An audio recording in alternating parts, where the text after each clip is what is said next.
राधे राधे, जय श्री कृष्णा। मैं सीमा सिंह बड़ों को चरण इस पर, छोटों को प्यार और बराबर वालों को नमस्कार करती हूँ। आज मैं आपको वैशाख मास का पहला अध्याय सुनाने जा रही हूँ। अगर आप वैशाख मास का स्नान कर रहे हैं, व्रत कर रहे हैं तो साथ में आपको वैशाख मास का महात्म्य भी सुनना चाहिए। इससे वैशाख मास का संपूर्ण फल प्राप्त होता है। आइए आज से हम वैशाख मास के महात्म्य को सुनने की शुरुआत करते हैं। वैशाख मास हिंदू कैलेंडर के अनुसार साल का दूसरा मास है। सनातन धर्म में वैशाख मास का अधिक महत्व है। सबसे बड़ा महत्व इस मास में प्यासे को जल पिलाने का है। वैशाख मास में प्यासे को जल पिलाने का धर्म 100 बार गंगा स्नान करने जितना फल देता है। रुद्राभिषेक करने से जो फल मिलता है वही फल एक प्यासे को जल पिलाने से ही मिल जाता है। इस मास में सूर्य की तपिश बहुत अधिक बढ़ जाती है। गर्मी अपनी चरम सीमा पर होती है। साल में 4 मास सबसे बड़े होते हैं: वैशाख, कार्तिक, माघ और सावन मास। हर तीसरे साल आने वाले मास को पुरुषोत्तम मास कहते हैं। पुरुषोत्तम मास की महिमा का वर्णन तो कोई भी नहीं कर सकता। इसलिए वैशाख मास साल में शुरू में आता है तो यह भगवान विष्णु को सबसे अधिक प्रिय है। इस मास को माधव मास भी कहते हैं। वैशाख मास की महिमा के लिए कहते हैं कि यह मास धर्म, तप, दान, यज्ञ करने के लिए सबसे श्रेष्ठ है। यही कारण है कि यह मास देवताओं द्वारा भी पूजनीय होता है। वैशाख मास के महत्व का उल्लेख विष्णु पुराण के साथ स्कंद पुराण में भी मिलता है। वैशाख स्नान विधि पूर्वक करने से राजा महिरथ को सभी पापों से मुक्ति मिली और उन्हें मरने के बाद वैकुंठ का वास मिला। जो मनुष्य वैशाख स्नान करते हैं उन्हें इहलोक के साथ मरने के बाद परलोक में भी असीम सुख प्राप्त होता है। वैशाख मास में जितना हो सके मधुसूदन भगवान की पूजा और स्तुति करनी चाहिए। श्री हरि की कथा का श्रवण करना चाहिए। इससे पुण्य की प्राप्ति होती है, आर्थिक बाधाएं दूर होती है। वैशाख मास में तेल से बनी चीजें, साथ ही मांस, मदिरा, अंडा, प्याज, लहसुन व कांदा और कांसे के बर्तन में भोजन नहीं करना चाहिए। रात्रि में भोजन न करें, पलंग पर न सोवें, ब्रह्मचार्य का पालन करें, पराया अन्न और पराई स्त्री का संग न करें, झूठ चोरी पर निंदा से बचें, शरीर पर तेल न लगावें, भोजन घी में बनावें, हो सके तो गाय के घी में ही बनाना चाहिए। वैशाख मास में दान करने का अधिक महत्व है। इसका अधिक पुण्य फल प्राप्त होता है। दान चाहे एक मुट्ठी चावल का ही क्यों न हो, वह भी पुण्य फल ही देता है। वैशाख मास में जल से भरा घट मंदिरों में दान करने का विशेष फल होता है। अगर सामर्थ्य है तो जगह जगह प्याऊ खुलवाएं, पक्षियों के लिए पेड़ों पर और घर की छतों पर परिंदे बांधें, जानवरों के लिए हौद बनवाएं, छायादार वृक्षों की रक्षा करें, ताड़ का पंखा, खड़ाऊ, जूते, चप्पल, छाता दान करें। साथ ही ऋतु फल जैसे आम, केरी, खरबूजा, तरबूज, तरककड़ी, शरबत दान करें। गरीबों व जरूरतमंदों व श्रेष्ठ ब्राह्मणों को अन्न, वस्त्र, जूता, छाता, पंखा दान करें। इस मास में दान करने से मनुष्य को गरीबी से मुक्ति मिलती है। न माधव समो मासो, न कृतेन युगम समम, न च वेद समम शास्त्रम, न तीर्थ गंगया समम। अर्थात वैशाख मास के समान कोई मास नहीं, सतयुग के समान कोई युग नहीं, वेद के समान कोई शास्त्र नहीं, गंगा के समान कोई पवित्र तीर्थ नहीं। जितना पुण्य संपूर्ण तीर्थों में जाकर स्नान करने, दर्शन करने, दान करने से मिलता है, वही पुण्य वैशाख मास में स्नान और व्रत और जलदान करने से ही मिल जाता है। वैशाख मास में लाभ की प्राप्ति के लिए और दुखों से मुक्ति के लिए कौन सा मंत्र बोलना चाहिए? तो वह मंत्र है ओम ह्रीं श्रीं लक्ष्मी वासुदेवाय नमः। इस मंत्र का जाप करते रहना चाहिए। संतान प्राप्ति व संतान की उन्नति और तरक्की के लिए इस मंत्र को बोलें। ओम क्लीं कृष्णाय नमः, या फिर बोले श्रीमन नारायण नारायण हरि हरि, जय जय नारायण नारायण हरि हरि, या फिर बोले ओम नमो भगवते वासुदेवाय। इन मंत्रों का वैशाख मास में जाप करने का अक्षय कोटि गुना फल प्राप्त होता है। श्री सरस्वती जी और गुरु के चरणों में नमस्कार। सौनकादि 88,000 ऋषियों में श्री सूत जी कहने लगे कि ब्रह्मा के पुत्र श्री नारद जी से राजा अम्बरीश ने पूछा कि हे ब्राह्मण, मैंने सुना है कि वैशाख मास सब मासों में उत्तम और श्रेष्ठ है, तो कृपया करके आप वैशाख मास का महात्म्य विस्तार पूर्वक हमें सुनाइए। यह मास भगवान को क्यों अधिक प्रिय है, इस मास में क्या दान करना चाहिए और इसका क्या फल मिलता है, इस मास में कौन से कर्म करने योग्य हैं और उनको करने से कौन से देवता प्रसन्न होते हैं, भगवान विष्णु को कौन कौन से कार्य व कौन से दान प्रिय हैं और उनके फल और उद्देश्य को भी कृपा करके विस्तार पूर्वक सुनाइए। भगवान का पूजन कैसे और किन वस्तुओं से करना चाहिए, पूजन, ध्यान, मंत्र, जप करने का क्या विधान है, यह सभी आप हमें बतलाने की कृपा करें। तब नारद मुनि राजा अम्बरीश से बोले कि हे राजन, सब मासों का वृतांत भगवान ने लक्ष्मी जी से कहा और मुझे ब्रह्मा जी ने सुनाया। वैशाख मास सभी विद्याओं में वेद विद्या, मंत्रों में प्रणव, वृक्षों में कल्प वृक्ष, गौओं में कामधेनु, नागों में शेष, पक्षियों में गरुड़, देवों में विष्णु, वर्णों में ब्राह्मण, प्रिय वस्तुओं में प्राण, मित्रों में भारिया, नदियों में गंगा, तेजस्वियों में सूर्य, शास्त्रों में चक्र, धातुओं में सुवर्ण, वैष्णवों में शिव और रत्नों में कौस्तुभ मणि के समान हैं। नारद मुनि आगे बोले कि हे राजन, भगवान नारायण अविनाशी, अनंत, सर्वव्यापी तथा निरंजन हैं। उन्होंने इस संपूर्ण चराचर जगत को व्याप्त कर रखा है। स्वयं प्रकाश जगन्मय महाविष्णु ने आदि षष्ठी के साथ अनेक गुणों का आश्रय लेकर अपनी 3 मूर्तियों को प्रकट किया। पहले भगवान ने अपने दाहिने अंग से जगत की षष्ठी के लिए प्रजापति ब्रह्मा को प्रकट किया।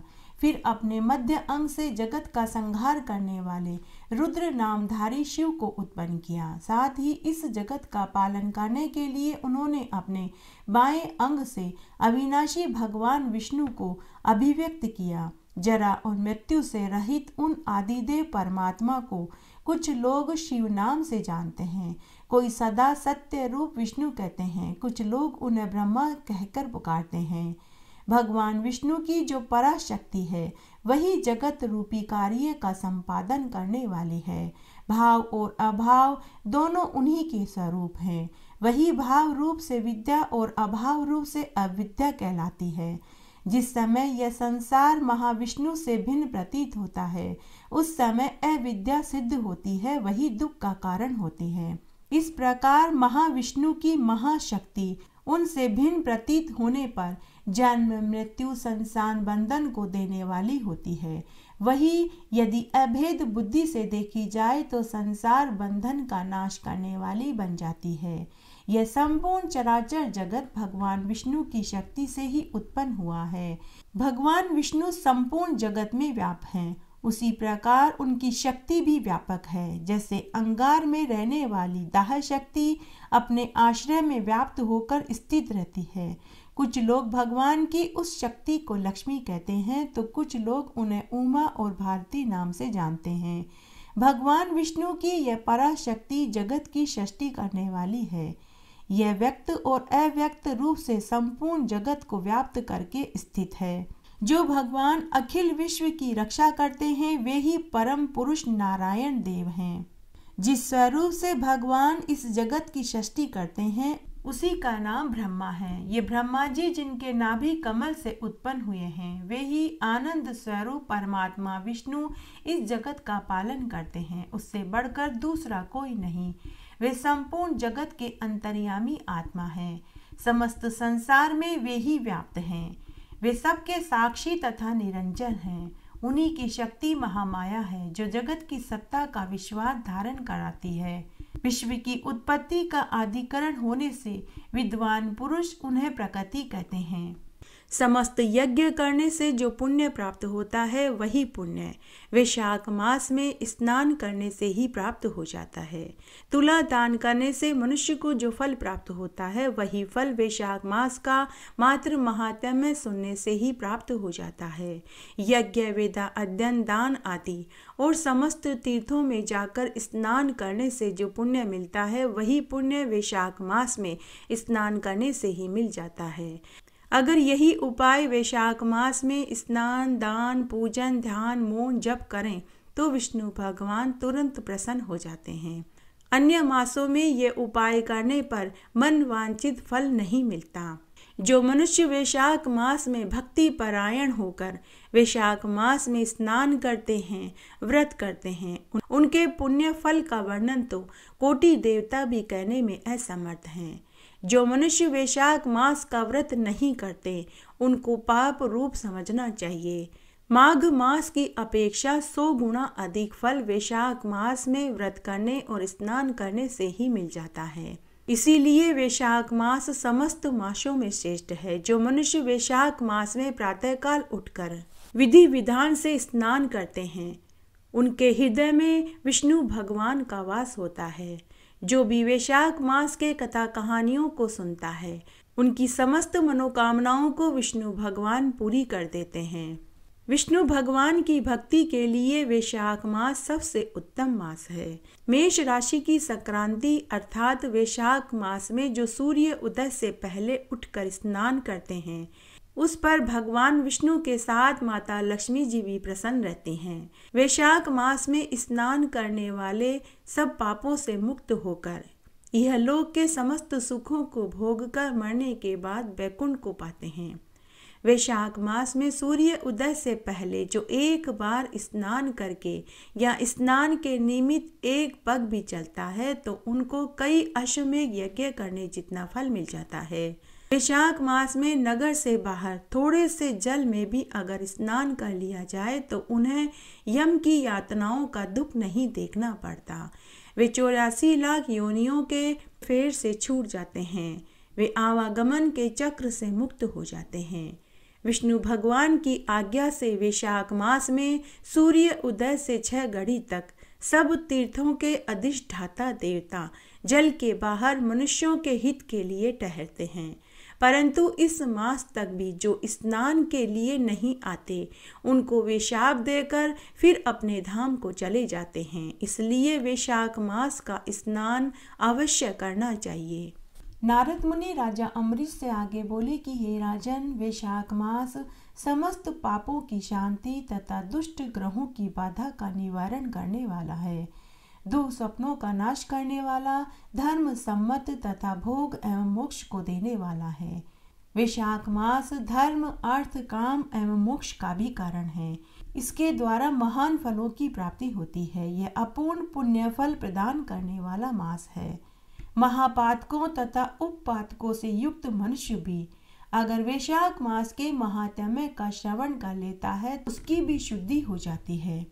वैशाख मास के महात्म्य का श्रवण करने से अश्वमेध यज्ञ और राजसूय यज्ञ करने जितना फल मिल जाता है। हे राजन, अगर मनुष्य श्रद्धा पूर्वक वैशाख मास के महात्म्य का श्रवण करता है तो उस मनुष्य के महापातक पाप भी तत्काल नष्ट हो जाते हैं। जिन्होंने काम, क्रोध आदि दोषों को त्याग दिया है, जिनका मन भगवान विष्णु की भक्ति में लगा है तथा जो सदाचार परायण हैं, उन्हीं को यह महात्म्य सुनाना चाहिए। भगवान विष्णु सर्वदेव में हैं। वे अपना स्मरण करने वाले भक्तों की समस्त पीड़ाओं का नाश कर देते हैं। भगवान विष्णु केवल भक्ति से ही संतुष्ट हो जाते हैं, दूसरे किसी उपाय से नहीं। उनके नाम का बिना श्रद्धा के भी कीर्तन तथा श्रवण कर लेने से मनुष्य पापों से मुक्त हो अविनाशी वैकुंठ धाम को प्राप्त होता है। भगवान मधुसूदन संसार रूपी भयंकर एवं दुर्गम वन को दग्ध करने के लिए दावानल रूप हैं। भगवान श्री हरि स्मरण करने वाले पुरुषों के सब पापों का उसी क्षण नाश कर देते हैं। वैशाख मास में प्रेम और भक्ति के साथ भगवान मधुसूदन के नाम का कीर्तन करना चाहिए और बोलना चाहिए, हे नारायण अच्युत अनंत वासुदेव, हे जनार्दन यज्ञेश यज्ञ पुरुष कृष्ण विष्णु आपको नमस्कार है। हे कमल नयन, हे कमलाकांत, हे गंगा जनक, हे केशव, क्षीर समुद्र में शयन करने वाले, हे देवेश्वर दामोदर आपको नमस्कार है। श्री राम विष्णु नरसिंह वामन प्रद्युम्न संकर्षण वासुदेव अज अनिरुद्ध निर्मल प्रकाश स्वरूप हे मुरारी आपको नमस्कार है, आप हमारी रक्षा करें। इस प्रकार हरि नाम का उच्चारण करना चाहिए। जो मनुष्य वैशाख मास में भगवान विष्णु के नाम का संकीर्तन करते हैं उनके ऊपर कोटि देवताओं का आशीर्वाद होता है। इस संसार सागर को पार करने वाले भगवान जिनके स्मरण मात्र से ही मनुष्य सब पापों से छूट जाते हैं। इस संसार में मनुष्य जन्म अत्यंत दुर्लभ है। अच्छे कुल में जन्म लेना उससे भी दुर्लभ है और फिर सदाचारी होना, अच्छी संगति को प्राप्त करना तो और भी दुर्लभ है। भगवान की भक्ति और वैशाख मास के व्रत ये सबसे शुभ कारक हैं। जो भगवान के आश्रित होकर वैशाख मास के व्रत को करते हैं उसी मनुष्य का जीवन सफल है। जो बुद्धिमान मनुष्य वैशाख मास में भगवान को प्रसन्न करते हैं उनके सभी कार्य सिद्ध और सफल होते हैं। जो मनुष्य देह धारण करके भी वैशाख मास के व्रत नहीं करता उसके शरीर में सैकड़ों पाप वास करते हैं। जो भगवान के वैशाख मास में प्रातः काल स्नान करते हैं उसके सभी कार्य सफल होते हैं और देवता भी उनसे प्रसन्न रहते हैं। अगर मनुष्य वैशाख मास में किसी पवित्र नदी में जाकर स्नान करते हैं तो उनके हजारों पाप नाश हो जाते हैं, वे समस्त सिद्धियों को प्राप्त होते हैं। यदि किसी झरने, स्रोत, तालाब, बावड़ी या कुएं पर स्नान करते हैं तो उनके उसी क्षण हजारों पाप नष्ट हो जाते हैं। यदि पुष्कर, प्रयाग या किसी बड़े तीर्थ पर जाकर स्नान करते हैं तो उसके पुण्य की संख्या का तो कहा भी नहीं जा सकता। जो रेवा नदी, भास्कर नदी, सागर के संगम में वैशाख मास में एक दिन भी स्नान कर लें तो उसके समस्त पाप उसी क्षण भस्म हो जाते हैं। अगर कोई मनुष्य पूरे वैशाख मास में 3 दिन नर्मदा के तट पर जाकर स्नान कर ले तो उसके हजारों पाप नष्ट हो जाते हैं। जो प्रातः एक पक्ष तक गोदावरी में स्नान करते हैं वे सब पाप कर्मों से मुक्त होकर भगवान के बैकुंठ को पाते हैं। जो वैशाख मास में तिल, आंवला और बेल पत्र के जल से स्नान करते हैं तो उसके सभी पाप भस्म हो जाते हैं। भगवान के पैर के अंगूठे से निकलने वाली गंगा का अगर मनुष्य वैशाख मास में प्रातः समय स्मरण भी कर ले तो उसके कई जन्मों के पापों का नाश हो जाता है। फिर स्नान के करने के फल का तो कहना ही क्या। जो वैशाख मास में भगवान विष्णु के चरणामृत को सिर पर धारण करता है उसके जन्म जन्मांतर के पाप भस्म हो जाते हैं। वैशाख मास में स्नान करने से मनुष्य देवता के तुल्य हो जाता है। स्नान करने से 10 गुना फल, भगवान के नाम का स्मरण करने से जो फल मिलता है वही फल वैशाख मास में 10 गुना फल होकर देता है। बिना स्नान के समस्त कार्य निष्फल बताए गए हैं। स्नान ही सत्य सनातन धर्म है। धर्म, अर्थ, काम, मोक्ष फल की प्राप्ति होती है जिससे मनुष्य जन्म मरण से रहित हो जाता है। चाहे आध्यात्म विद्या के जानने वाले हो या वेदों के पारगामी हो या कितने ही बड़े दानी क्यों न हो, बिना स्नान के शुद्ध नहीं होता। जो मनुष्य स्नान करके अपनी देह को भगवान विष्णु के आश्रित कर देता है तो उसकी सभी क्रियाएं सफल हो जाती है और वे पूर्ण फल को देने वाली होती है। सब पापों के नाश और देवताओं को प्रसन्न करने के लिए वैशाख मास में स्नान अवश्य करना चाहिए क्योंकि इससे पापों का नाश हो जाता है। प्रातः समय उठने तथा ग्रहण के पश्चात मनुष्य स्नान किए बिना शुद्ध नहीं होता क्योंकि भगवान के नाम का स्मरण और चरणामृत बिना स्नान के नहीं लेना चाहिए। जो विशुद्ध आत्मा वैशाख मास में स्नान करके नारायण के दर्शन करता है वही धन्य है, उसी का जीवन सफल है। वैशाख मास में स्नान करने और विष्णु भगवान का पूजन करने के साथ में बड़ पीपल और आंकड़े के पेड़ को सींचने का कोटि गुना फल प्राप्त होता है। इसलिए पूरे वैशाख मास में बड़ पीपल और आंकड़े के पेड़ को सींचना चाहिए। सुबह और संध्या के समय दियाबाती करना चाहिए। इसका चमत्कारिक फल प्राप्त होता है। मनुष्य की मन वांछित इच्छा पूरी होती है। पुत्र चाहने वाले को पुत्र सुख, धन चाहने वाले को धन, विद्या चाहने वाले को विद्या और कुंवारों के ब्याह होते हैं। इसलिए पूरे वैशाख मास में बड़ पीपल और आंकड़े और खेजड़ी के वृक्ष को भी सींचना चाहिए। आइए इस संबंध में पौराणिक प्रचलित कहानी सुनते हैं। वैशाख मास में बड़ पीपल और आंकड़े के पेड़ को अगर आप सींच रहे हैं तो साथ में आपको कहानी भी सुननी चाहिए। इसका अक्षय फल प्राप्त होगा। आइए एक पौराणिक कथा सुनते हैं। एक बार बहुत छोटा सा गांव था। उस गांव में एक ननद भाभी रहती थी।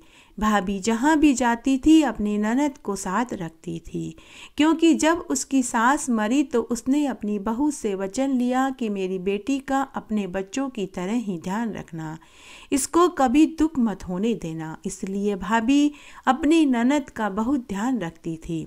तब एक बार की बात है, वैशाख मास में भाभी ने स्नान किया, व्रत किया, तो वह रोज पीपल सींचने के लिए जाती तो अपनी ननद को भी साथ ले जाती थी। भाभी जैसे पूजा करती कंवारी ननद भी वैसे ही पूजा करती। भाभी अपने मन में हाथ जोड़कर विनती करती कि हे पीपल देवता मुझे एक पुत्र देना। तो ननद भी हाथ जोड़कर मन में ही कहती कि हे पीपल देवता जो आप मेरी भाभी को दो वो ही मुझे देना। इस तरह पूरे वैशाख मास में ननद भाभी ने पीपल के पेड़ की पूजा करी और मन्नत मांगी। इस तरह पूरा वैशाख का महीना बीत गया। तब पीपल देवता सोच में पड़ गए कि भाभी को तो मैं पुत्र दे दूंगा, लेकिन कुंवारी लड़की को पुत्र कैसे दूं। तब पीपल देवता ने दोनों की इच्छा पूरी करी। 3 महीने के बाद भाभी को गर्भ ठहर गया तो ननद के हाथ में छाला हो गया। 9वें महीने के बाद भाभी को पुत्र हुआ तो ननद के हाथ में छाले में से एक बेटे का जन्म हुआ। भाभी ने लोक लाज के भय से, ननद की बदनामी के डर से पूरे गांव में यह कहलवा दिया कि मेरे 2 जुड़वा पुत्र हुए हैं। भाभी ने यह बात अपने पति से भी छुपाई। एक दिन भाभी कुएं पर पानी भरने गई तो उसने अपनी ननद से कहा कि बाईसा दोनों बच्चों का ध्यान रखना।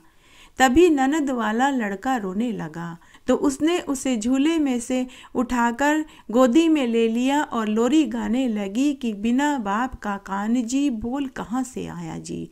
बार बार वह यही लाइन दोहराती रही। उसका भाई वहीं बैठा था, वह यह सुन रहा था। उसे यह बड़ा ही अजीब लगा। वह मनी मन सोचने लगा कि अभी तो मैं जिंदा हूँ, फिर मेरी बहन ऐसी लोरी इसे क्यों सुना रही है। फिर उसने सोचा कि बहन से पूछना ठीक नहीं, यह कंवारी है। तभी उसकी पत्नी कुएं पर से पानी की मटकी लेकर के आ गई।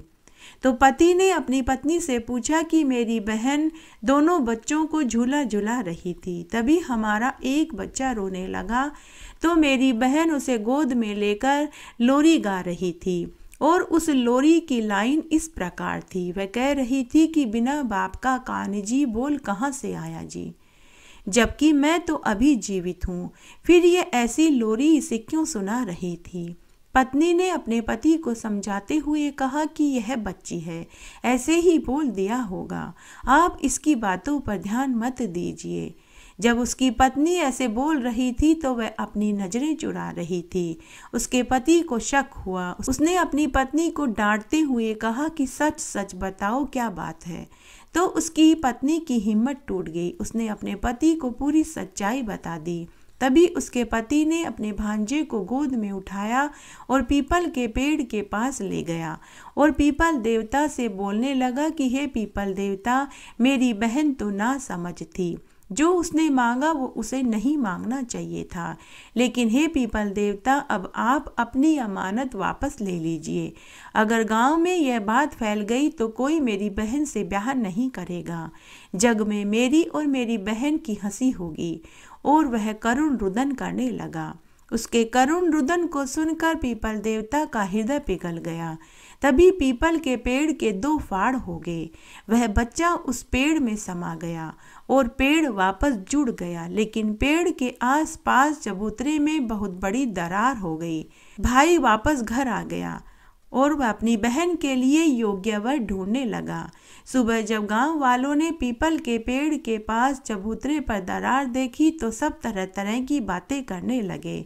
कोई कह रहा था कि पीपल पर किसी ने मूठ चला दी, कोई कह रहा था कि पीपल के पेड़ में भगवान विष्णु और माता लक्ष्मी का वास होता है, हो सकता है रात्रि में यहाँ भगवान विष्णु और माता लक्ष्मी प्रकट हुए हों।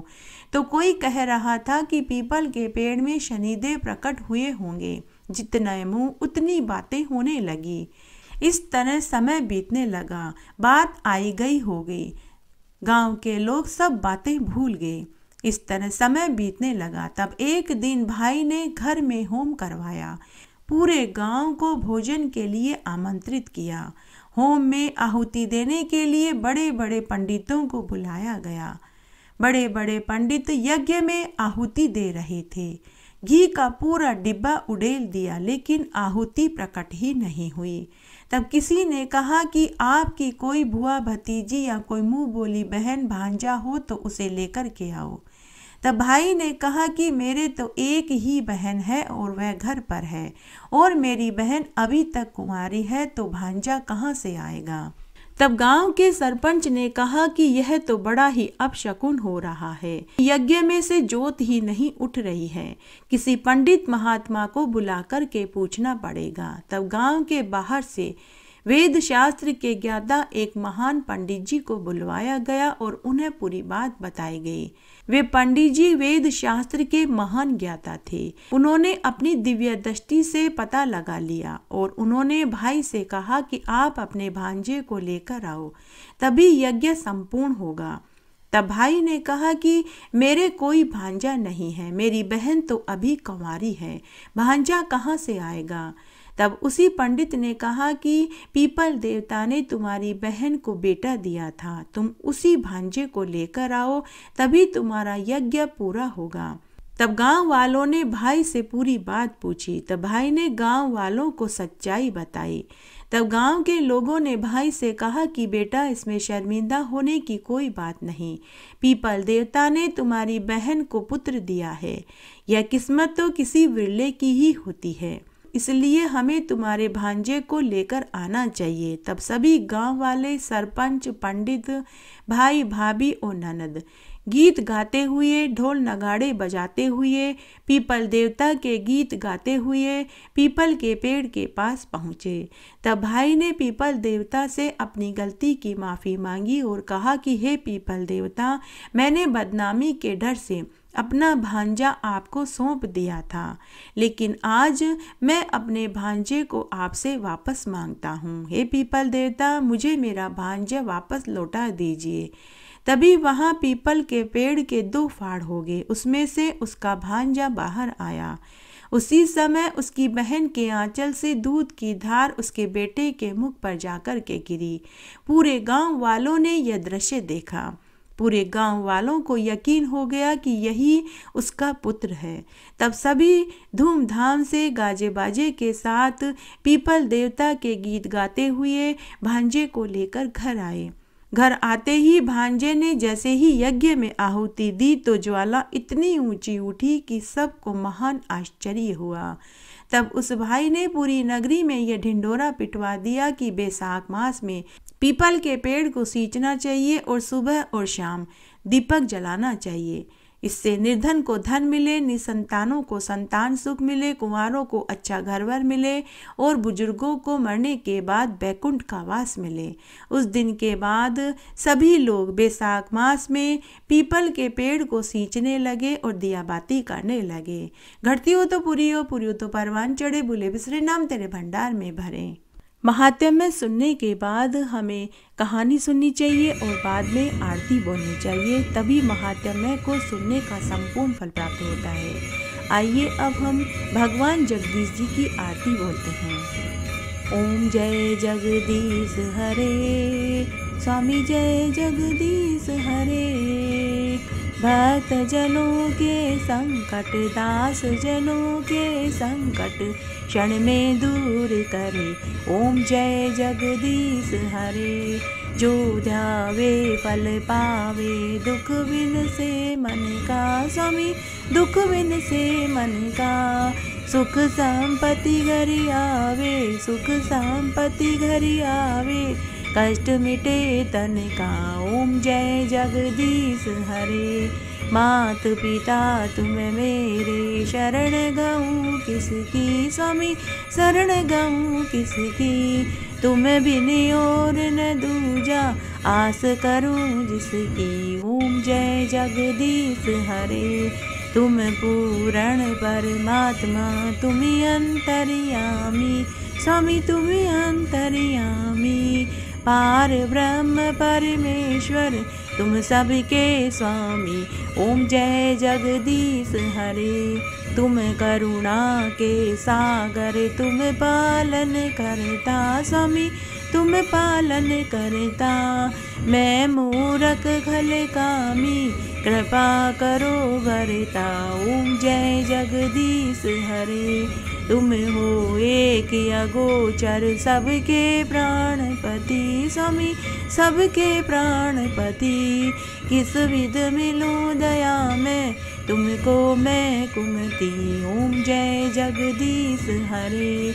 दीन बंधु दुख हरता, तुम ठाकुर मेरे स्वामी, तुम रक्षक मेरे।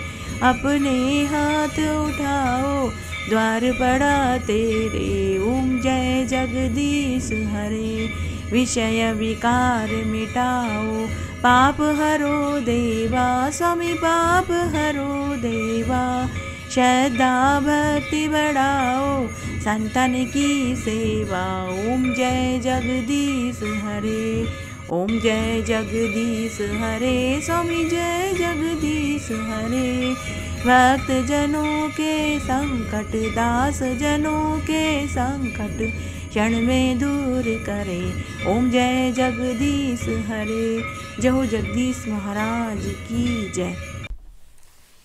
इस तरह आज हमने वैशाख मास के महात्म्य का पहला अध्याय सुना। इसमें हमने बड़ पीपल और आकड़े के पेड़ को सींचने की कहानी सुनी, साथ ही हमने इसमें जगदीश भगवान की आरती सुनी। आशा करती हूँ यह महात्म्य आपको जरूर पसंद आएगा। मेरे साथ बने रहने के लिए आपका धन्यवाद। आगे आने वाली कथा कहानियों के लिए भी आप इसी तरह मेरे साथ बने रहें। धन्यवाद।